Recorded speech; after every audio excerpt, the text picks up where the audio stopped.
اور دیگر کافی چیزوں کے حوالے سے نے کہا ہماری کارکردگی بہتر ہے، جس کو چاہیے وہ آ کے ہم سے لے لے. یہ انہوں نے کہا ریکارڈ دیکھ لیں اگر آپ کو ایسا لگے کہ ٹھیک ہے، نہیں تو تیسری بار خیبر پختونخوا کی عوام نے کبھی پہلی بار دوسری بار چانس نہیں دیا تو تیسری بار چانس کیسے دے دیا جی.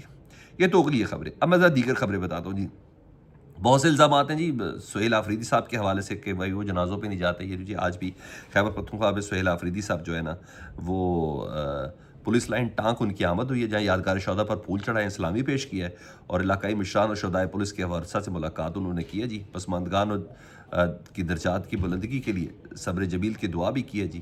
علاقہ مائدین سے ان کی گفتگو ہوئی ہے. انہوں نے کہا بدقسمتی سے 20 برس سے خیبر پختونخوا مسلسل قربانیاں دے رہا ہے اور خیبر پختونخوا کی عوام، پولیس اور سیکورٹی فورسز نے مل کر 80,000 سے زائد شہدائے پاکستان اور خطے میں امن کے لیے قربانیاں دی ہیں. سیکورٹی فورسز قربانیاں ہر جگہ پہ. تو پلیز اسپوائلرس کے ذریعے کسی کو ڈکلیئر کرنے کی کوشش نہ کریں کوئی غدار ہے، کوئی طالبان سے مل گیا، کوئی افغانستان سے مل گیا. نو، اس سوچ کی میں کیٹیگوریکلی مخالفت کرتا ہوں. جو پاکستان زندہ باد کا نعرے لگاتے ہوں، جو پاکستان کا احترام کرتے ہوں اور بار بار یہ کہہ رہے ہو تو کچھ یہ اتنا آسان ہو گیا پاکستان میں کسی کو دہشت گرد کہنا.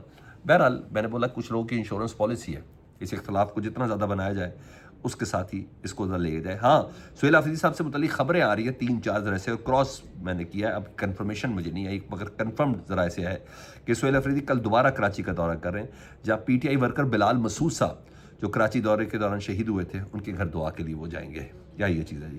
ادھر علیمہ خان صاحبہ نے تھوڑی گفتگو کی ہے، وہ بھی میں آپ کو بتا دوں.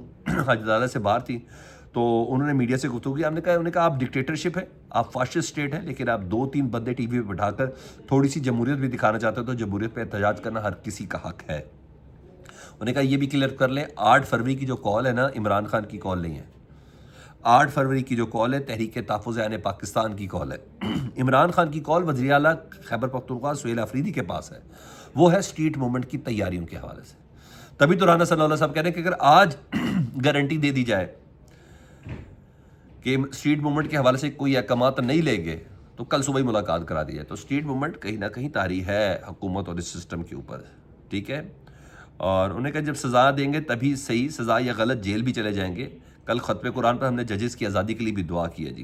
اور پھر آج ان کا جج کا مکالمہ بھی انہوں نے خود بھی بتایا کہ جب میں دہشت گردی کی عدالت کے جج کے پاس تھی تو میں نے نکلتے ہوئے جج صاحب سے کہا جج صاحب عمران خان آپ کی آزادی کے لیے جد و جہد کا ہمیں پیغام دیتے ہیں، آپ ہمیں جیل میں ڈالنے لگے ہیں.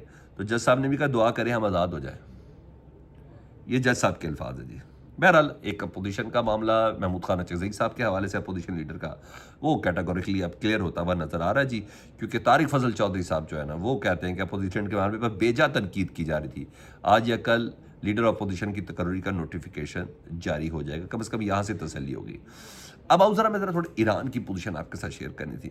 سب سے پہلے جی ایران کے ساتھ ظاہر یکجہتی کیا جی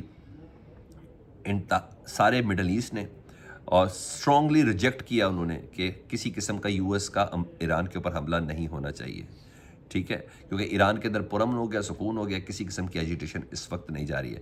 ہاں انڈیا نے ایڈوائزری جاری کی اپنے شہریوں کے حوالے سے کہ فی الفور انڈیا سے نکلیں، اور اگر جو نہیں نکلنا چاہتے تو وہ محفوظ ترین مقام پہ ہوں، جہاں احتجاج ہو رہا ہے اس جگہ پر نہ جائیں. خیر اب احتجاج تو ہو بھی نہیں رہا ہے. اب سے کچھ دیر پہلے میری ایرانی کچھ صحافیوں سے بات ہو رہی تھی، ان کا بھی یہ کہنا تھا کہ صورتحال بالکل کنٹرول میں ہے. روس نے اس موقع پہ کہا ہے، 2 دن سے مسلسل سٹیٹمنٹ آ رہی ہے ڈونلڈ ٹرمپ صاحب کی.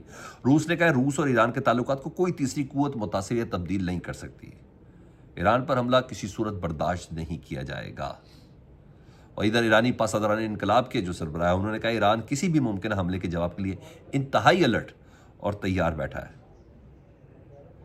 اور ایران نے یہ بھی اعلان کیا، رائٹر اس کو رپورٹ کر رہا ہے کہ اگر امریکہ نے اس پر حملہ کیا تو مشرق وسطیٰ میں موجود امریکہ کے اتحادی ممالک جتنے بھی ہیں اور وہاں امریکی فوجی اڈے ان تمام کے تمام کو نشانہ بنائے گا. بہرحال حقیقت یہ ہے کہ ایران میں ظاہری بات ہے اس وقت مہنگائی بہت زیادہ ہے، بے روزگاری بہت زیادہ ہے، مہنگائی بہت زیادہ ہے، کرنسی کی ویلیو بہت زیادہ ڈاؤن ہو رہی ہے. وہ ظاہری بات ہے اگر ٹرمپ کو اتنی محبت ہوئی ہے ایران سے تو وہ پابندیاں ختم کر دے، اکانومی ان کی بہتر ہو جائے گی. اور کیا ہے، انہوں نے سب کو دھمکی دی جو ایران کے ساتھ کسی قسم کا کاروبار کرو اس کے 25% ٹیرف بڑھا دوں گا.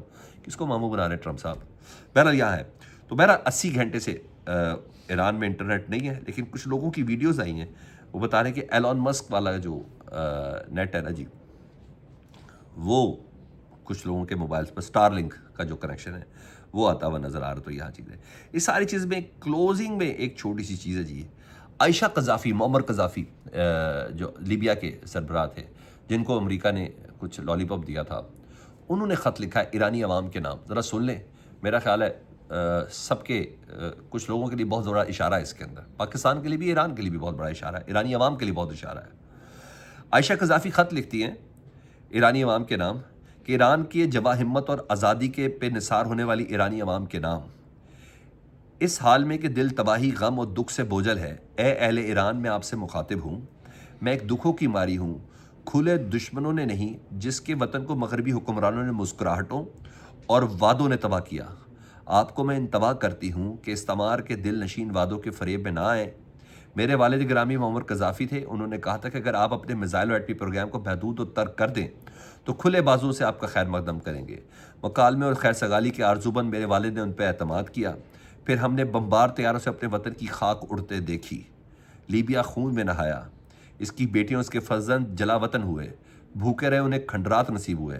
اے میرے ایرانی بھائیوں اور بہنوں، مغرب کی اقتصادی پابندیوں کے ہنگام میں آپ کی شجاعت اور صبر و ہمت آپ کی قومی وقار اور آزادی سے حقیقت محبت کی مظہر ہے. دشمن کو رعایت دینے کا مطلب ہے تقسیم، تباہی، اذیت، اور بھیڑیوں سے بات چیت سے امن عطا نہیں ہوتا. انہیں کہا ان کے دھوکے میں نہ آنا کسی انقلاب کے چکر میں، یہ دھوکہ دے کے ماریں گے. اور امریکہ کی اور اسرائیل کی تو یہ ہسٹری ہے. میں نے کہا سمجھنے والوں کے لیے بہت سے اشارے ہیں.